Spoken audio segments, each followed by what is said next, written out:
Narito na sila, ang nag-iisang masugid na tagahanga ni Nicole Yala, Chris Chuper! Kasama ang nag-iisang diehard fan ni Chris Chuper, Nicole Yala! Dear Nicole and Chris. Dear Nicole and Chris. Dear Nicole and Chris. Dear Nicole and Chris. Magandang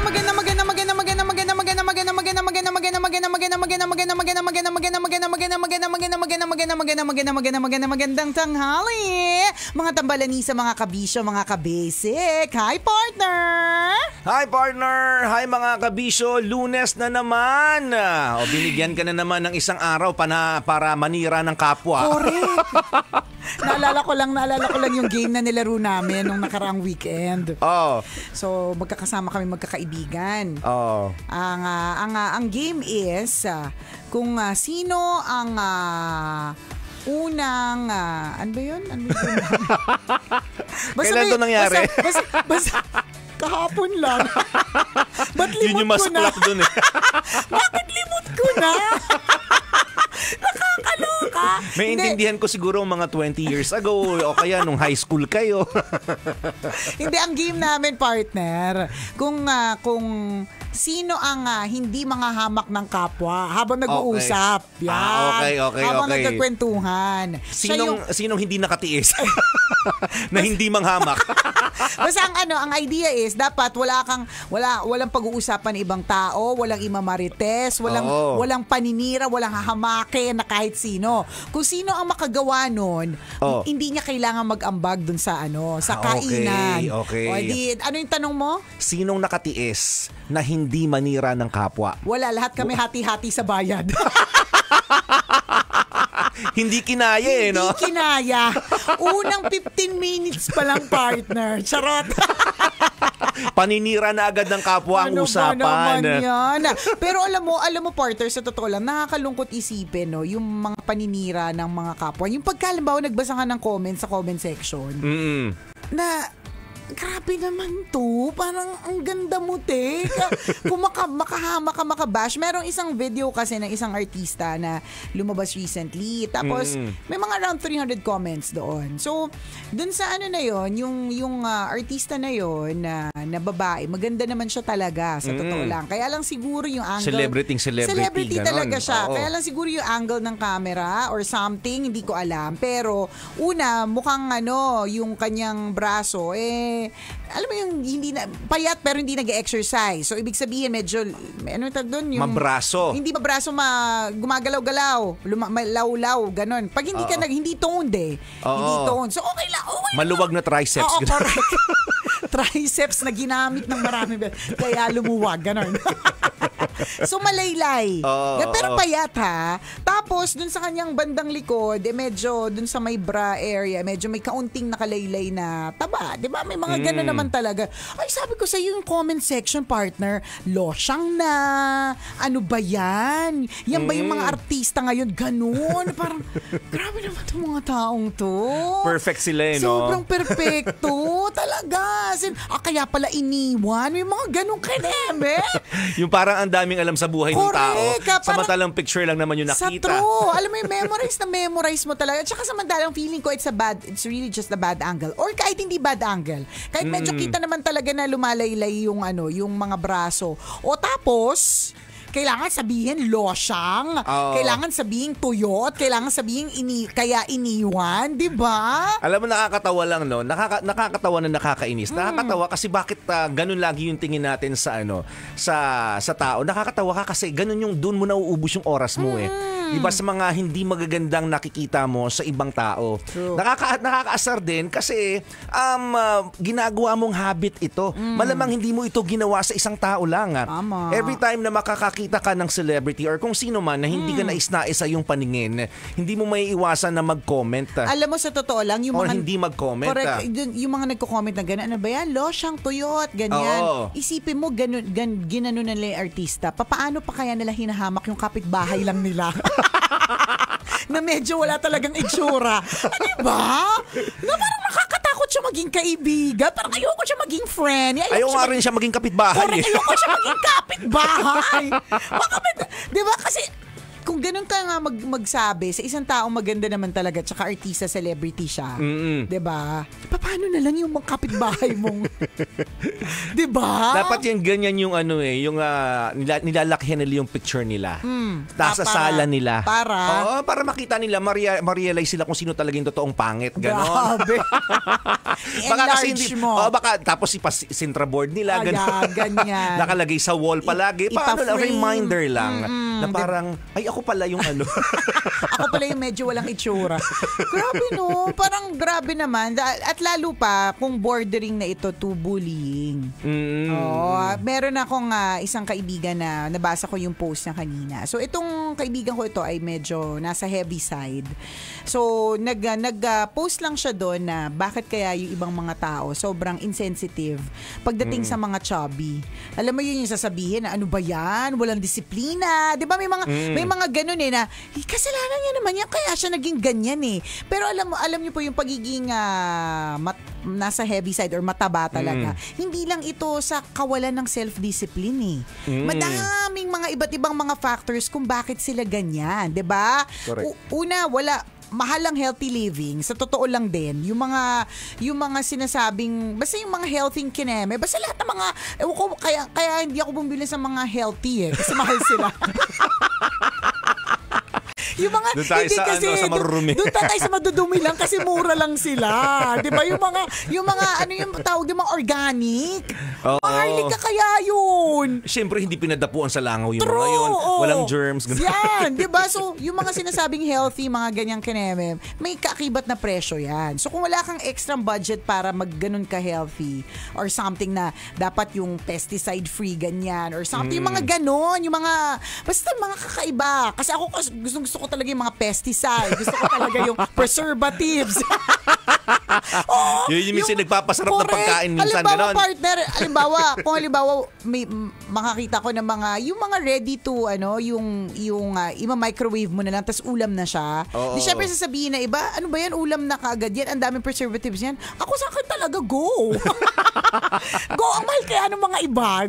Yun yung masarap sa panlasa mo Ay, yun yung masarap sa akin. Bahala na, healthy o hindi healthy. At saka hindi lang yung partner, ang dami kong kailang healthy, namatay sila hindi dahil sa hindi dahil sa hindi healthy yung kinakain. Correct. Sa ibang dahilan sila namatay. Alam mo yun. So anyways, yun yung isa. Hindi lahat afford yung ganong klaseng healthy lifestyle na walang mga, whatever it is, na mga bawal sa katawan. 'Di ba? Hindi lahat. Tapos meron ding factor yung genes.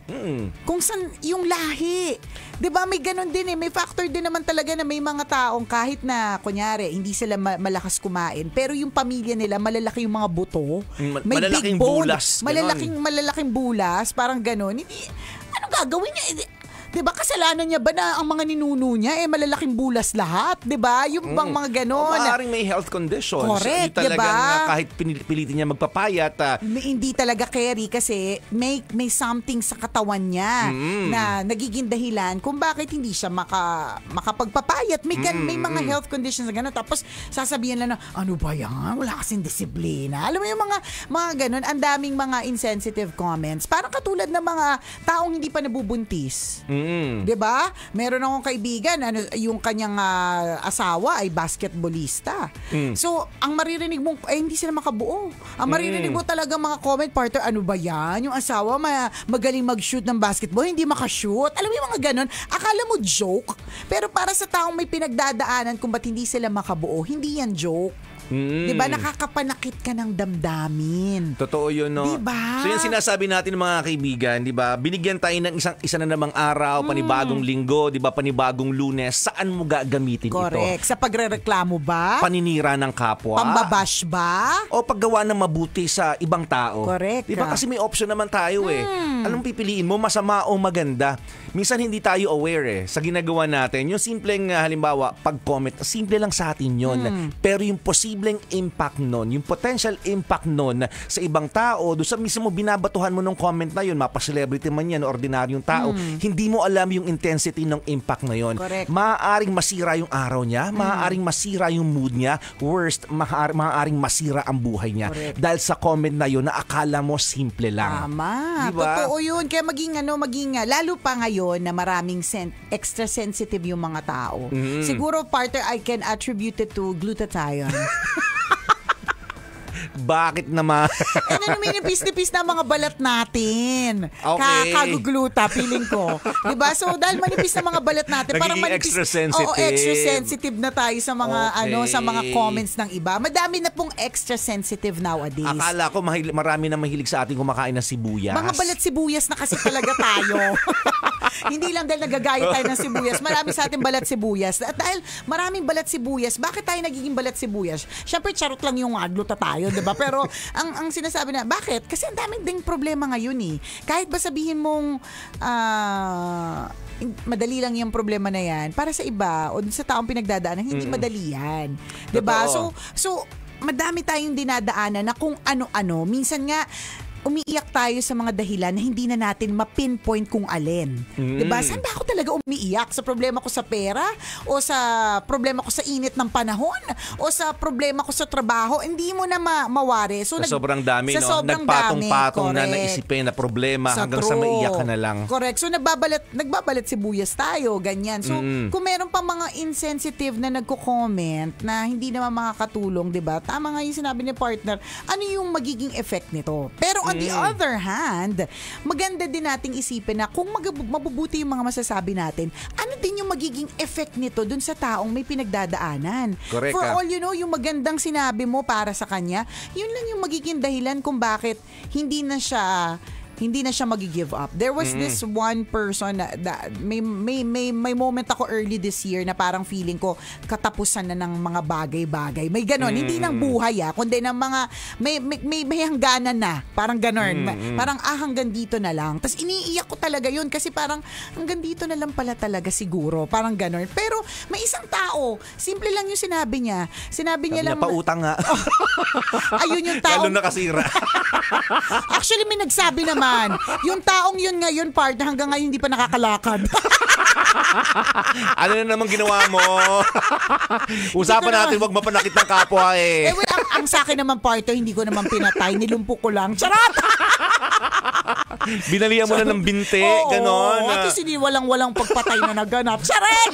Hindi, charot lang. So, yung taong, yung dinadaanan ko nung early part of this year, na parang feeling ko parang wala na, siguro hanggang dito na lang talaga. Kailangan ko tanggapin na itong parte ng buhay ko hanggang dito na lang. Parang may ganon, basta ganyan. Ayoko na ikwento po. Tinatamad ako. So kung di nyo maintindihan, bala na kayo dyan. Kasi siya, secret kasi yun. Basta kanya-kanya po ito. Oo, kanya-kanya interpretasyon na lang. Hindi, Yung nakakainis kang kausap, no? Hindi mo nagkikwento tapos binitin ka bigla. Hindi, ibig sabihin, hindi ko maipaliwanag, pero it was really heavy for me. Matindi talaga. Tapos ang sinabi lang nung isang taong yun, sabi niya, ha? Ganito pa pagkakasabi na, ha? You do not let this one thing, sabi niya, destroy, sabi niya, yung napakaraming taon na pinatunayan mo na ganyan ka. Yun lang yung sinabi niya. Ha? Wait, yung parang takang-taka, ito lang, para sa akin, yung sinasabi niyang lang, hindi lang sa akin yun eh. Mabigat yun. So, kaya feeling ko, katapusan na ng isang parte ng buhay ko. Mabigat yung dinadaanan ko. Pero para sa kanya, ito lang. Tapos, yung pinaghirapan mo ng maraming mga sisirain mo, parang ganun lang. So, nung sinabi niya yun, umiyak ako ulit kasi sabi ko, oo nga no. Diba? So, yun yung sinasabi natin. Yung words can make or break somebody. Correct. So, pwedeng yung words mo can break somebody o Or, yung words mo can actually make that person. Diba? Pwedeng maging mas mabuti yung perspektibo niya. Maging mas maganda yung takbo ng buhay niya. Correct. Diba? Matanggal yung pagka-haggard niya. Totoo yun. So, you Dahil have a choice. Sa salitang iiwanan mo ngayong Correct. araw na ito. So, kung may option tayo, kung may choice tayo, sa halip na magbitaw ng hindi magagandang salita, piliin yung magagandang sasabihin. Kailangan pa bang i-memorize yan? Basic! This portion was brought to you by AC Manufacturing Corporation, ISO certified maker of. Madalas kasi, di ba, unaware tayo dun sa mga sinasabi natin. Akala lang natin, sige, magko-comment ako. Ay, ang pangit ng suot niya. Oo. Ay, ang pangit naman ng braso niya. Oo. Ay, bakit ganun? Bakit parang nalosyang siya? Di ba, minsan hindi tayo aware sa sinasabi natin. Ang akala natin magbibitaw lang tayo ng salita, 'di ba? Pero pag inisip pala natin, pag naging mindful tayo sa sinasabi natin, marirealize natin, teka, parang may mali sa sinabi ko. 'Di ba? Ang mahirap niyan kasi yung mga salita po mahirap nang bawiin. 'Di ba? So kailangan maging maingat po tayo sa mga sinasabi nating salita. Kung ito ay hindi maganda, yun lang yung question eh. Ang sasabihin ko bang salita ay makakatulong or hindi makakatulong? Maganda or hindi maganda? Yeah. Kung maganda, sabihin mo. Kung hindi maganda, wag mo nang sabihin. Kung makakatulong, carry on. Kung hindi makakatulong, wag mo nang sabihin. Kasi ano naman din yan eh, may kailangan din tayong sabihin na hindi maganda para makatulong. So yun yung sinasabi ni partner eh. Minsan, hindi naman natin pwedeng etchusin lang siya lagi, di ba? Parang gano'n. Pero sa totoo lang, Hulaan yung sinabi ni Nicole. Kayo na magdugtong sa totoo lang. Sorry. Pero sa totoo lang, kailangan niya ding malaman. Masakit man, pero kailangan niya ding malaman. 'Di ba? Yun eh. Pagkaibigan mo siguro. Oo, correct. Pero Kailangan kunyari mo ibang tao tapos nakita mo lang, True. hindi naman kayo close, wala kang detalye, sapat na detalye para, di ba, husgahan yung tao. So, hindi mo alam yung tunay na nangyayari. Huwag ka nalang mag-comment. Tama. Di ba? Ganun. Maging mindful tayo sa mga sinasabi natin. Filter your words. Kasi hindi natin alam, kabisyo, kung ano yung magiging effect nito. Totoo Okay, yun. Docs. So today, sa halip na gumawa ka ng chismis, manghama ka ng tao, manira ka ng kapwa, di ba? Bakit hindi natin gamitin sa mas magandang paraan, di ba? Mag-comment ka. 'Di ba? Words of affirmation, Correct. 'di ba? Compliment, kasi pwede 'yun eh. Thank you, Totoo. appreciation. Totoo yung thank you. Minsan tinitake natin for granted na yung mga tao sa paligid natin, pero yung isang thank you mo lang pala, makakapagpagaan ng araw niya. Malay mo yung taong yun, ang bigat-bigat na nararamdaman, feeling niya wala siyang ginagawang tama. Tapos out of nowhere, out of the blue, naisip mo, pasalamatan ko kaya tong taong to. 'Di ba? Tas yung ang simple lang ng sinabi mo, salamat. Di mo pa nga pinaliwanag lahat eh. Doon sa salamat na yun, can make that person. Yun. So, we have a choice. Pwede tayong to make or to break somebody today. Diba? And speaking of affirmation, partner, i-affirm lang natin yung isa nating bonggacious na tambalanista na nagse-celebrate ng kanyang birthday today!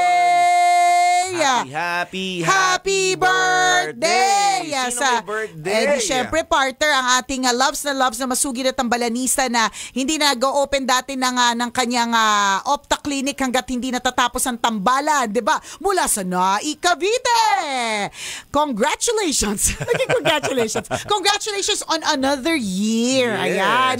Napakabongga ng blessing to be blessed with another year. Happy birthday, Dr. Bless Fami Villanueva. Oy, Dr. Bless. Dr. Bless, happy birthday! Why are you so blessed? Diba? Sa pangalan mo pa lang, you're so blessed. Oo, tell us why. Why are you so blessed? Halika na partner, makikain tayo sa birthday niya para malaman mo kung bakit siya blessed. Ay, talaga ba? Oo, tara makikain tayo. Ako, baka yung Nang-imbita ng mga tao, mga tambalanisa, sugod! Charot! O baka Ayan, naman Doc yung halaga ng plato Bless. nito every time na magpapakain si Doc Bless, pang 5,000. Ano Pwede yan man parahin na lang yung 5,000 plato. Yung kakainin, pwede perahin na lang. Diet kasi ko eh. Ano siya, she's really blessed. Bukod sa blessed ang kanyang name, she's really blessed because she has a good heart, she has a great family, and she's a great host, partner. Kapag nakilala mo siya, you know that she's very hospitable. So, happy birthday, Doc Bless! Ingat ka always! Enjoy your special day. Sa Truly. Ayan. Totoo yun, no? Minsan talaga pag blessing ka din sa ibang tao, you'll also feel so blessed. May ganun eh. May ganun pakiramdam na kapag, if you become blessing to other people, may pakiramdam na wala pa mang binabalik sa iyo, yung pakiramdam pa lang blessed ka na eh. Correct. Na parang, ay, ang galing naman. Sarap pala sa pakiramdam. Ang dami kong napaligayang tao because of my blessings. Tama. Parang ganun. So, pwede tayong maging ganun. Pwede tayong maging a blessing to other people. Hindi curse. Ganun. Correct. Pwedeng through actions, through words. Or financial. Pwede. Kaya perahin na lang natin yan yung mga gustong magmagandang loob. Diba, gustong mag-share ng kanilang mga blessings. Yan. Perahin na lang para mas masaya. Yeah. Parang hindi nyo naisipin, ano bang, saan niya ba, malay mo. Ano ba pakakain ko sa kanya? Correct. Parang hindi na kayo nag-iisip. Ako naniniwala ko okay lang perahin ng lahat. Sabay sisend sa Gcash, teka nga. Nakakaloka. Kaya din sa mga magsisend sa amin, pwedeng magtanong. Oo. Hindi, natandaan ko. Gcash number namin, sasabihin na ba namin? Yung ba yung tanong? Sure. Why not? PM is the key. Hindi, pero alam mo, parang katulad ng wish list pag Christmas. Mas maganda na magtatanong ka ng, ano bang wish list mo? Correct.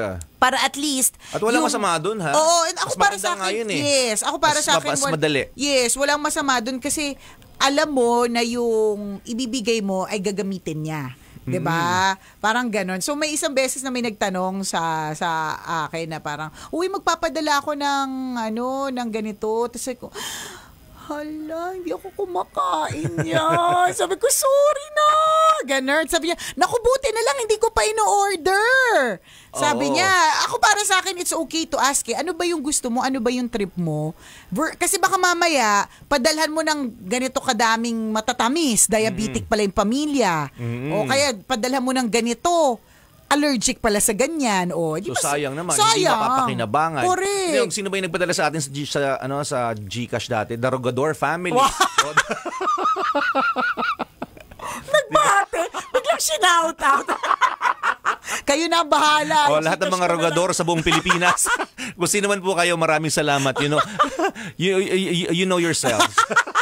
You know who you are. You know who you are. Nakakaloka. Hindi, pero maganda yon. Speaking of Rogador, alam mo si diba? Si Madam nagtatanong yan sa akin kapag halimbawa si Madam Glenda. Oo. Halimbawa, meron akong gustong-gusto. Lumabas siya na Crocs ng Hello Kitty.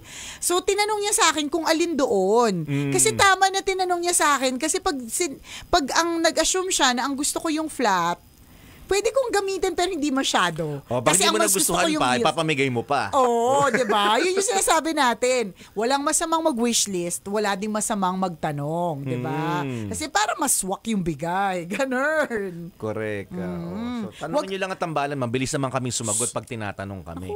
Ganun ang mga bagay-bagay. Tanong-tanong lang. Makapag-open na nga ng FB Live, baka madami nagtatanong dyan. Sagutin na natin. Huwag natin pahirapan ng buhay nila. Oo. Viva Tambalan, sabi ni Dayan Enriquez. Hi Dayan, si Miss D. Sobrang tambalanisa natin yan. Magaling na magaling mag-alaga o mag-maintain ng kagandahan ng kanyang mga customers. Ay, bongga. Oo, si Miss D, ng Miss D Salon. Magandang umaga sa iyo. Ay, hapon na pala. Miss Dayan Enriquez. Ayan, mag-open tayo ng FB Live.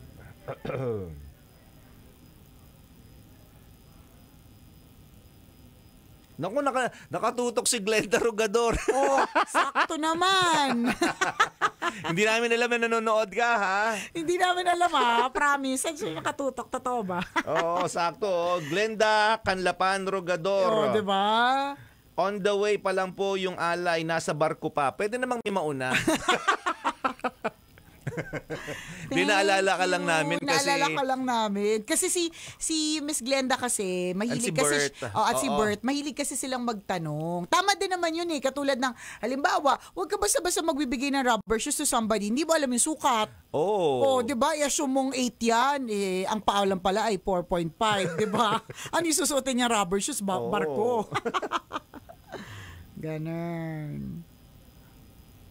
Kita nyo na. Alam nyo, pag nagbibigay sa tambala, naaalala eh. Tingnan mo. Pangalan pati middle name. Oo, pati asawa damay, di ba? Hindi naman namin alam na nanonood sila ngayon eh. O, di ba na shout out? Oo, saktong na shout out. Tsaka naalala namin yung mga ganun tao, di ba? Pag hindi naalala, tas nagpabati, pag nagpabati tas hindi naalala, alam nyo na. Di ba? Kasi wala kayong binigay.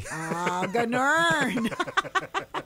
Oy, speaking of partner, birthday, alaala, ganyan. Hindi ko man nabati kanina sa radio, pero nakatutok pa rin ngayon kahit nag-order sila sa... Kumakain na ba kayo, Andrew? O kumakain na ba kayo ngayon sa Jollibee? Ayan. Ayan.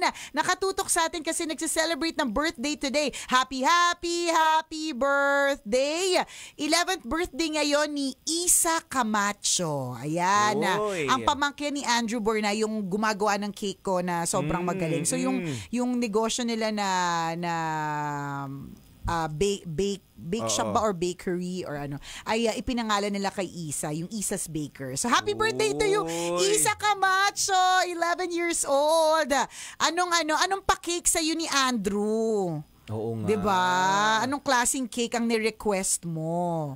Enjoy your special day. Sobrang talented yun ni Andrew. Oo, sobrang talented talaga ni galing, Andrew. No? Ang ganda po ng mga cake na ginagawa niya. Talagang ma-appreciate mo. Walang pangit sa ginagawa niyang cake. Talent yon, skill yon. Galing talaga. Tsaka paano parang hindi ka na papasma? Parang yung detalye kasi ng mga cake, di ba, ang liliit, parang nakakapasma siya eh. Wala namimilig ang kamay. Oo. Thank you, Andrew. Sabi niya, nakatutok kami kahit nasa Jollibee kami. Ayan. Baka na magpadala pa kayo dito ng Jollibee, ha? Wag na, nakakahiya na. Sobra na yan. Baka nagpapalabok pa kayo dyan. Oo, na platter. Yung good for marami. And thank you very much also sa ating tambalanista na si Audrey. Di ba si Audrey Tan of yung mga natatandaan natin, si Audrey Tan. Naku, talaga walang kupas yan. Alam mo, minsan nga hindi namin nababate pero nagpapadala pa rin eh. Nakakatuwa yan kasi minsan ang mga binibigay niya yung mga practical na. Yung huli niya pinadala, tower fan, di ba? No, gamit na gamit sa bahay. Gamit. Sakto ang init ng panahon. Di ba? Hindi pa nga mainit ng time na yun. Naisip niya lang na kung magbibigay ako ng alay, wag ng pagkain, yung magtatagal, saka magagamit na. Tower fan ba naman yung binigay sa amin? Ganon. Parang walang okasyon yun, mga kabisyo. Ha? Paano kung may okasyon pa? Baka aircon na. Di ba? Sure, split type. 2.5 horsepower. Specific. Di ba? God bless, Audrey. Ayan, birthday ng aking mag-ama, nagpadala siya ng lasagna at palabok. Thank you so much. So Thank you, sweet. Audrey. Thank you. Ayan si Paolo Canlas nanonood at nagtatanong na siya. So anong gusto nyo from Australia? Uuwi ulit ako ng Pinas sa November. Huwag na natin hintayin yung November. Oo, iuna mo na. Yung kangarong matagal ko nang nire-request, Pao. Ano ba? Hanggang ngayon di mo pa rin binibigay. Chareng. Oo, perahin na natin. Tama na, tag 5,000 kami ni partner today. Ay hindi, magkano worth ng kangaroo? Siguro mga 20,000. Yun, kangaroo. Tingnan mo. Si Papa Pindot gusto rin ng live kangaroo. Ayaw na ng pera. Kangaroo na lang. Charot. Sabi niya, binigyan niyo pa ako ng isipin. Problema, paano ako dadali ng Pilipinas yan? Sige nga. Ay, naku. Doon tayo sa makatotohanan, 5,000. Pwede na. Huwag na natin hintayin mag-November. 5K. Charot. Hi, Pao! Ingat ka dyan sa Australia. Diba? Mga natatandaan nating mga pangalan, no? Yan, si Paolo Canlas from Australia. Tsaka natatandaan din natin yung mga nakakabisita kasi sa atin, eh. Correct.